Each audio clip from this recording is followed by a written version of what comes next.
En el principio era el Verbo, y el Verbo era con Dios, y el Verbo era Dios. EF 314 Radio. El poder de la dimensión de Dios.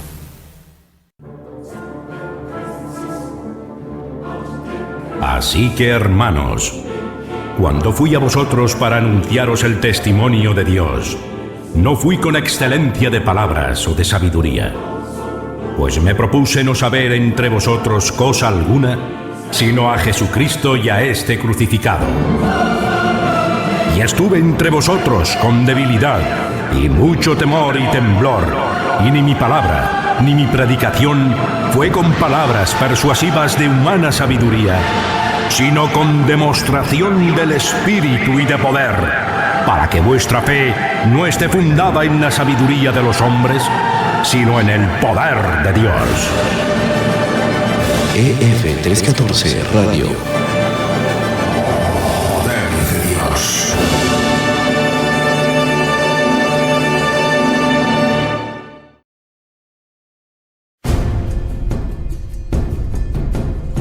Si alguno quiere venir en pos de mí, debe negarse a sí mismo y tomar su cruz y seguirme.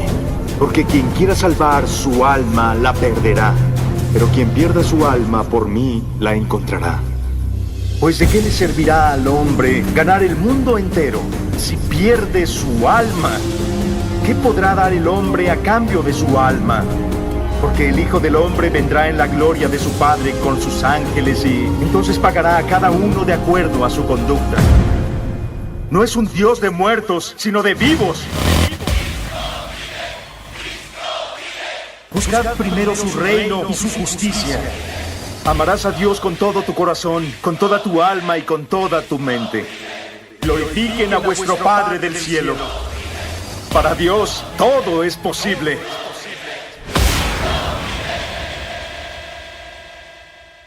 Que Dios te bendiga. Gracias por acompañarnos a través de esta radiofrecuencia. Quien te habla, tu hermano Luis Leines. La palabra de vida es, en esta tarde, como título, deseche la ira y el enojo.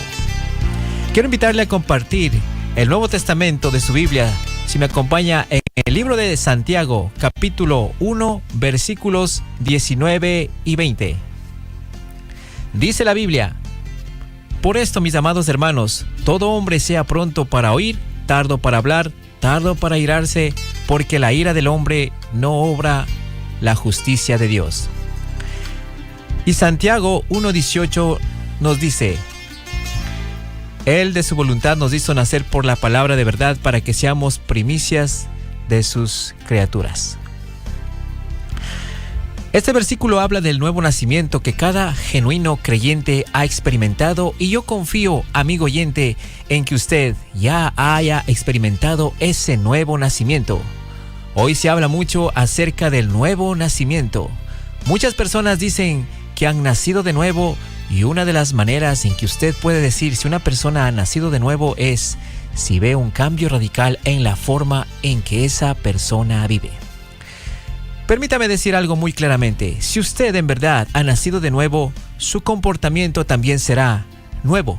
Pablo nos dice en 2 de Corintios capítulo 5, versículo 17: de modo que si alguno está en Cristo, nueva criatura es. Las cosas viejas pasaron, he aquí todas son hechas nuevas.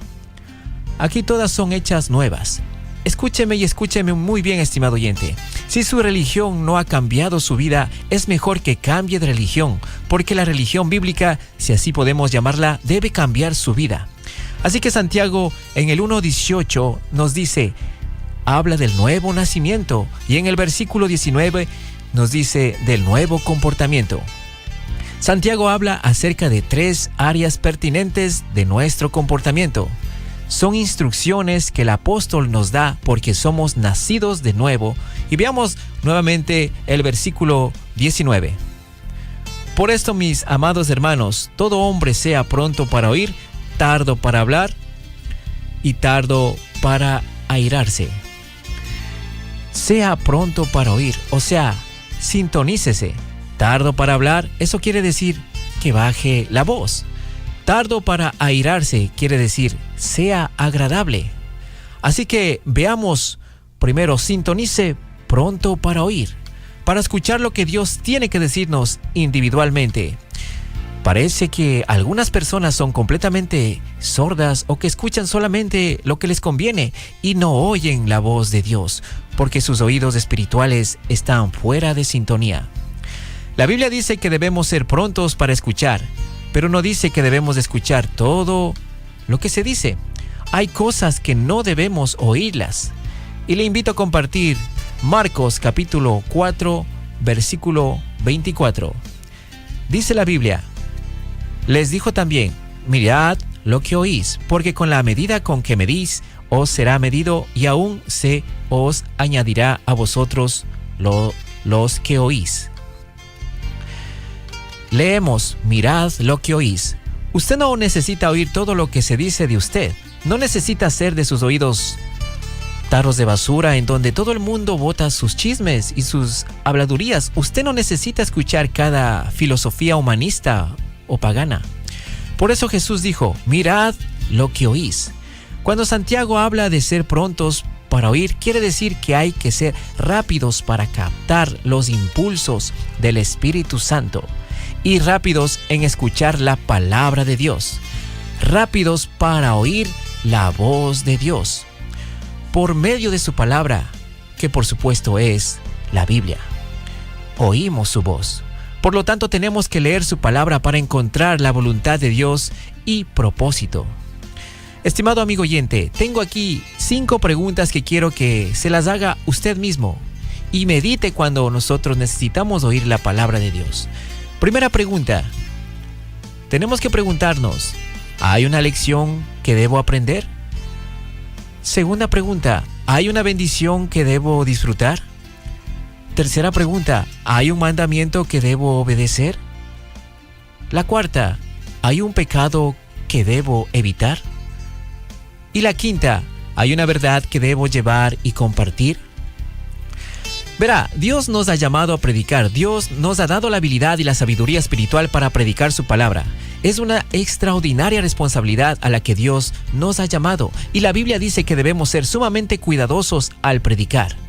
El apóstol Pedro dijo en 1 de Pedro, capítulo 4, versículo 11, dice la Biblia, si alguno habla, hable conforme a las palabras de Dios.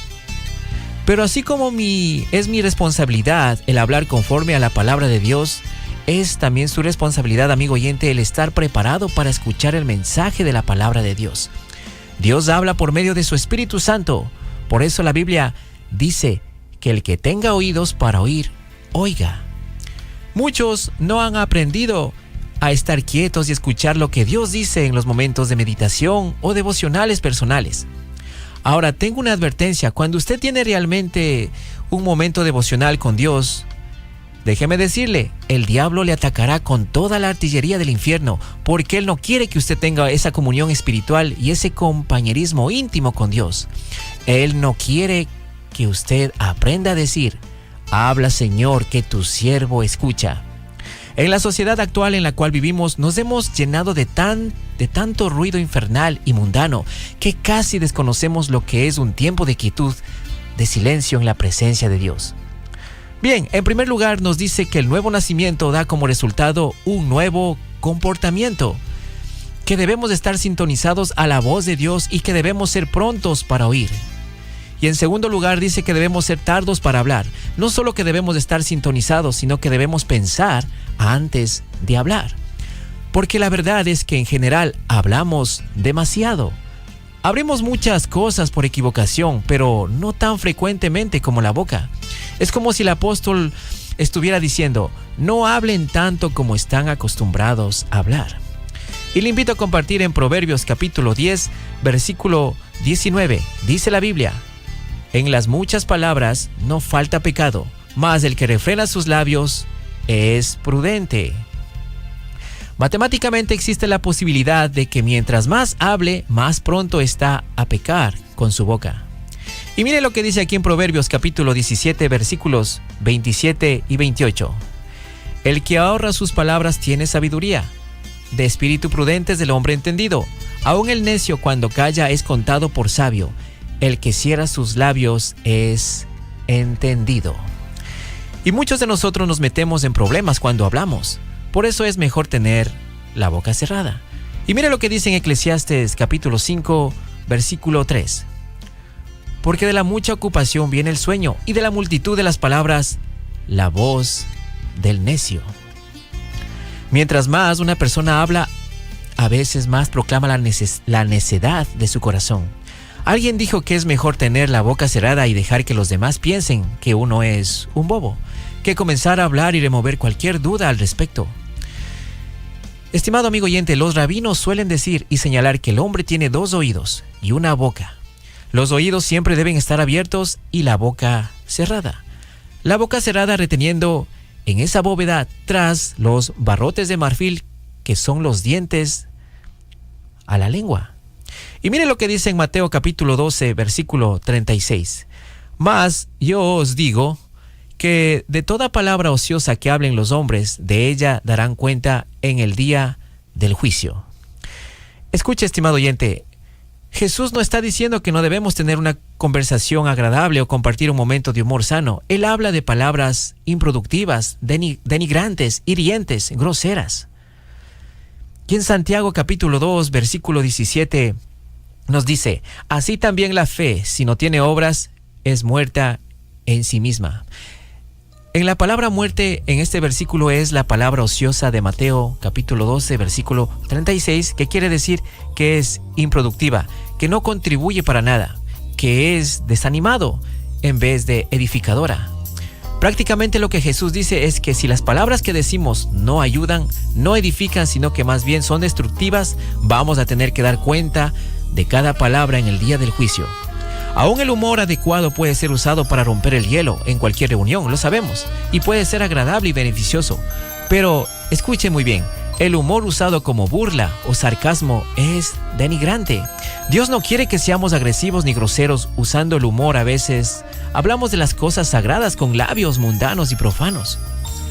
Y en el capítulo 13 de Mateo, los fariseos habían acusado a Jesús de que echaba él fuera a los demonios por el poder de Belcebú, el príncipe de los demonios.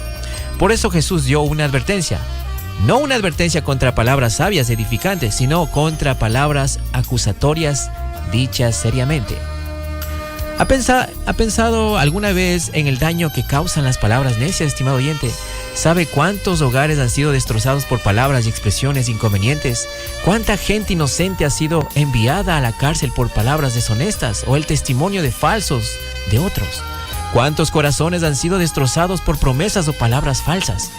¿Cuántas iglesias se han dividido por las palabras de unos con los otros?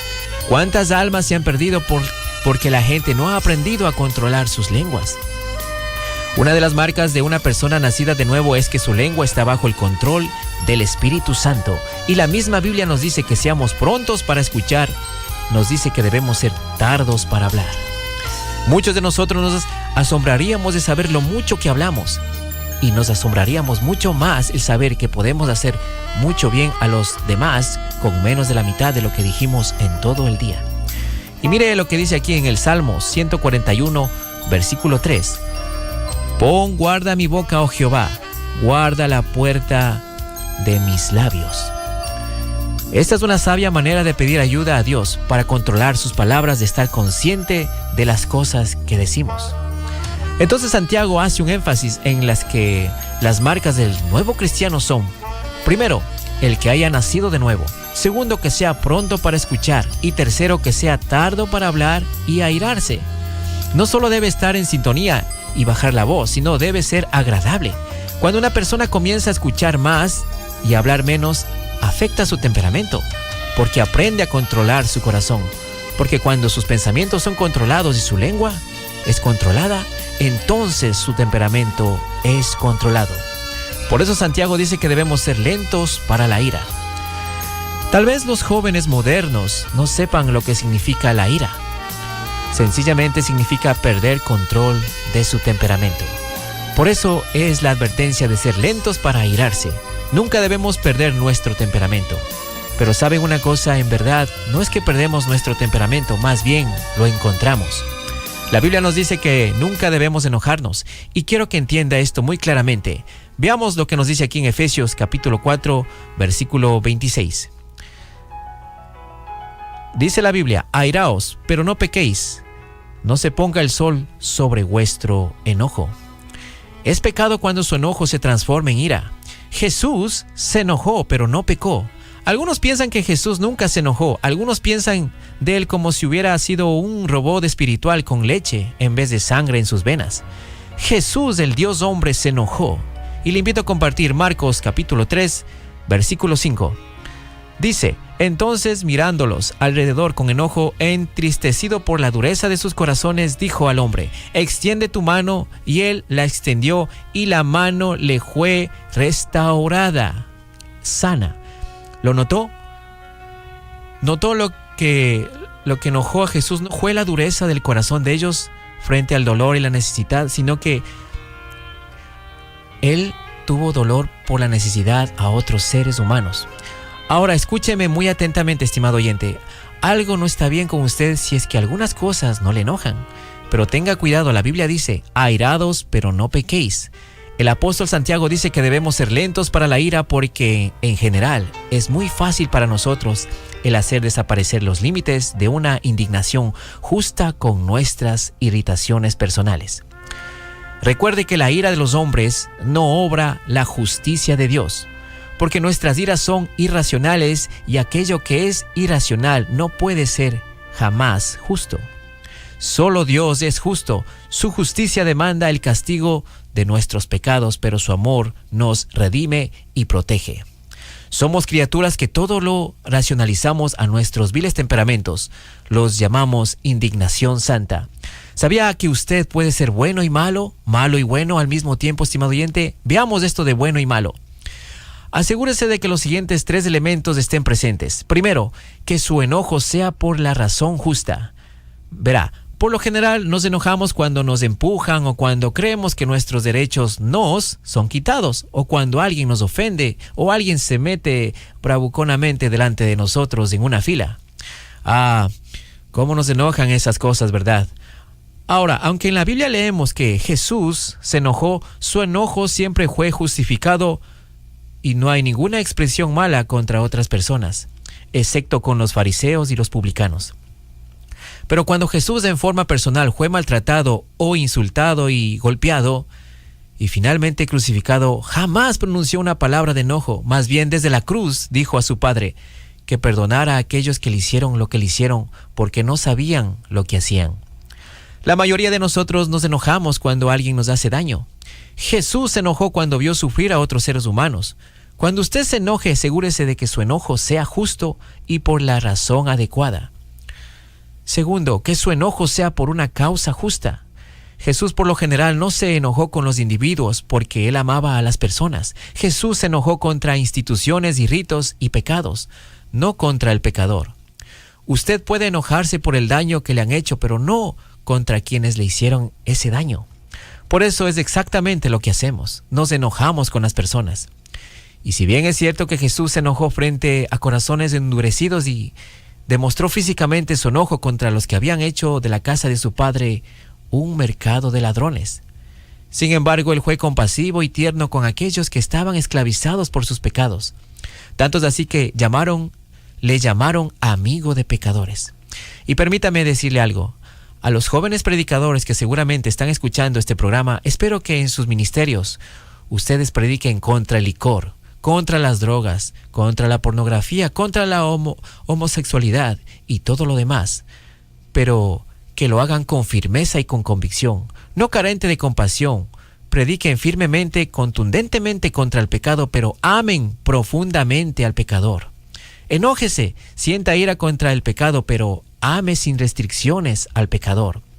Porque eso es exactamente lo que el Señor Jesucristo hizo. Y nosotros, si somos hijos suyos, no debemos airarnos sin razón justa. Jesús se enojó por la razón justa y por la causa correcta. Y en tercer lugar, se enojó de la manera adecuada. Su enojo le hizo parte de la solución sin agrandar más el problema.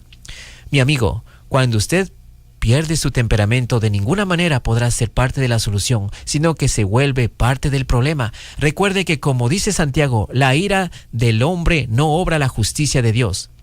Verá, cuando es el enojo de Dios, cuando el enojo es santo, entonces la justicia de Dios hará su obra.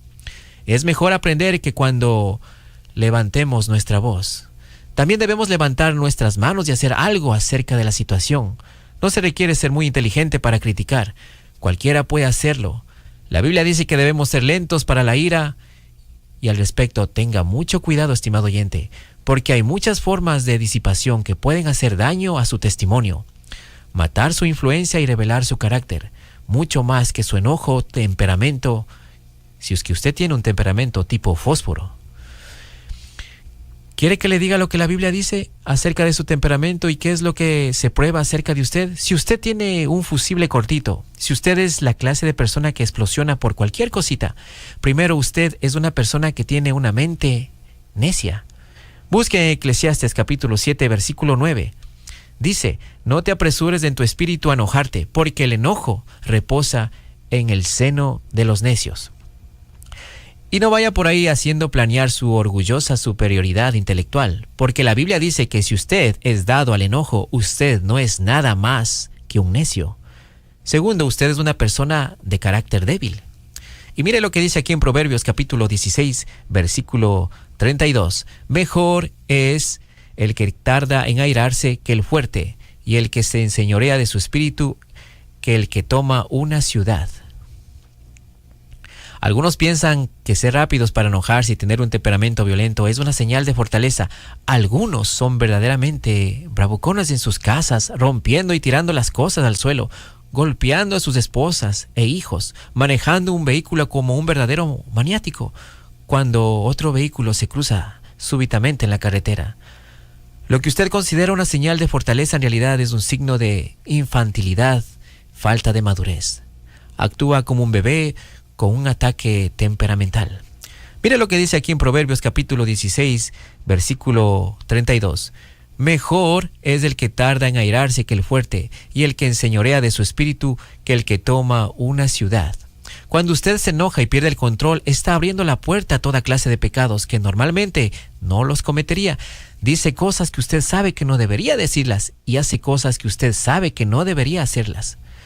Mire lo que dice aquí en Proverbios capítulo 29, versículo 22. El hombre iracundo levanta contiendas y el furioso muchas veces peca. Cuando usted está furioso, sus pecados se van a multiplicar más de lo que usted piensa para cosas negativas, ya que no puede deshacerse de ellas, y dirá palabras que usted ni se imagina que dirá en el momento de la ira. Después se arrepentirá, estimado amigo oyente. El momento que usted pierde su paciencia mental, pierde el control de sus palabras y de sus acciones. Pero esto no le disculpa ni le justifica delante de Dios. El hombre iracundo levanta contiendas y el furioso muchas veces peca. Alguien dijo que el enojo es como una piedra lanzada contra un nido de avispas. La analogía es clara y contundente. Ser iracundo y furioso y se verá atacado por toda clase de pecados o transgresiones. Ahora, ¿cómo enfrentamos o manejamos el enojo? Pues, primeramente empiece tratándolo como es. Pecado. ¿Sabe que algunas personas se enorgullecen de su temperamento ligero? Y no solo que enorgullecen, sino que lo razonan, lo justifican y dicen, es que todos en nuestra familia somos pelirrojos. Mi amigo, es un mito científico aquello que el color de cabello determina el temperamento. Otros, en cambio, dicen mi carácter es hereditario. Lo temperamental lo heredé de mi padre. Eso puede ser cierto si es que su padre es del diablo. Hay unos cuantos más que dicen, mis explosiones temperamentales son muy rápidas. Me calmo casi enseguida. Un hombre con una subametralladora dispara indiscriminadamente contra una multitud. Ese acto dura solo unos segundos, pero ha dejado muertos, heridos, y no solo se ha perdido vidas humanas, sino que muchos lugares quedan destrozados. Y luego tratamos de razonar y justificar nuestro enojo y nuestro temperamento. A veces hasta lo minimizamos y hacemos bromas como si fuera algo gracioso. El enojo no es una debilidad, es una maldad. Un temperamento violento tiene que ser visto como un temperamento vil. Y aunque usted no lo crea, lo que usted dice y actúa bajo la influencia de su enojo y su temperamento volátil, eso es todo lo que está dentro de usted y sale a la superficie. ¿Quiere saber lo que hay en su corazón? Pues ponga atención a lo que dice, ya sea en un momento de enojo. Si usted está lleno de Jesús, Jesús le saldrá hasta por los poros de la piel. Y permítame decirle algo más. Cuando usted no puede juzgar a una persona por sus acciones, nunca juzgue a la persona por sus acciones, porque esa persona puede haber planeado esas acciones. Pero mire sus reacciones a las cosas que no ha planificado y usted sabrá con toda certeza de qué está hecho esta persona. La única manera de controlar un temperamento descontrolado es extendiendo el corazón lleno de Jesucristo. Como se habrá dado cuenta, Santiago es eminentemente práctico el aconsejar. Y aquí encontramos una pequeña pero fuerte cadena de 3 eslabones. Sintonizar, bajar la voz y ser agradable. Verá, cuando comienza a escuchar, cuando deja de monopolizar la conversación, entonces aprende a controlar su temperamento. Porque mis pensamientos y mis palabras tienen una forma también de animar nuestro espíritu. ¿Sabía que usted se puede animar a su espíritu con sus propias palabras? ¿Sabe que cuando usted verbaliza cosas buenas, usted se siente bien y cuando verbaliza cosas negativas, usted se siente mal? Muchos de ustedes se tienen la tendencia a argumentar de su cónyuge. Tiene que ser muy cuidadoso o muy cuidadosa con sus palabras. Se sorprendería saber cómo sus palabras controlan su espíritu. Muchas veces hablamos sin pensar, pero después de que hemos dicho ciertas palabras, tenemos la tendencia a vivir esas cosas. Y mire lo que dice aquí en Proverbios capítulo 15, versículo 1. La blanda respuesta quita la ira, mas la palabra áspera hace subir el furor. Así que cuando escucha más y habla menos, descubrirá que tiene más control sobre su espíritu. En una palabra descomedida puede empezar un pleito. Una palabra cruel puede arruinar una vida.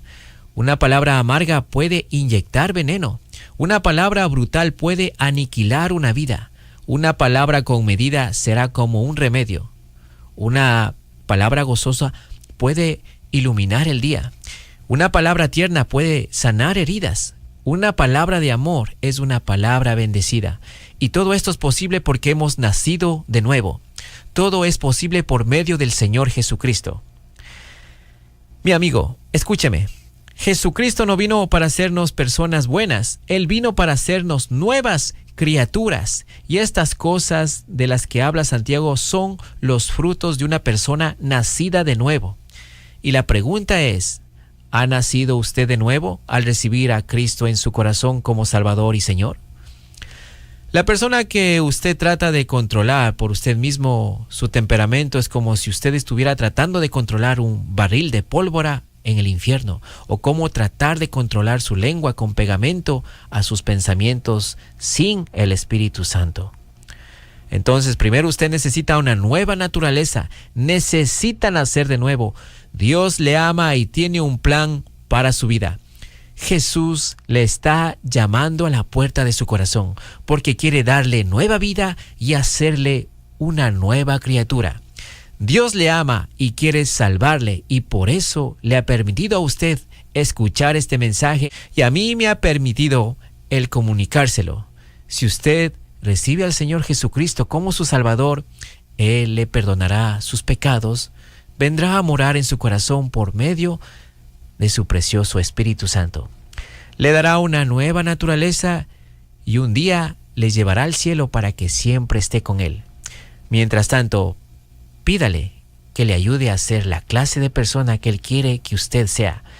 Pídale que le haga un instrumento útil y de bendición en sus manos y nunca se avergüence de Él o de su palabra y agradezca todo en el nombre precioso de Cristo Jesús. Muchas gracias a todos nuestros amigos oyentes. Damos conclusión con una oración y les esperamos en la próxima sección. Amado Padre Celestial, te damos gracias por este día precioso. Gracias por traer este mensaje que tú nos hablas, Señor, a través de tu palabra. Empieza en nosotros a obrar poderosamente, a poder controlar nuestros temperamentos, a poder actuar con propiedad, Señor, en un mundo, Señor, en donde estamos abatidos y aún estamos tentados, Señor. Pero solamente con tu Espíritu Santo podremos tener siempre la victoria. Te pido por todos aquellos oyentes, Señor, que aún no han podido controlar su temperamento, que fluyas con tu poder santo y tu Espíritu Santo sea empoderándose de ellos y que ellos testifiquen que tú eres el Dios transformador y restaurador, el que nos da vida eterna, y tú eres el Maestro, nuestro Dios y Padre Celestial. Bendito Padre, cuídanos mucho y ayúdanos a ser siempre edificados a través de tu preciosa palabra. Todo esto te lo pedimos en el nombre precioso de Cristo Jesús. Amén, amén, amén. Gracias, estimados oyentes, y nos veremos en la próxima sección. Que Dios te bendiga. Paz y gracia en Cristo Jesús.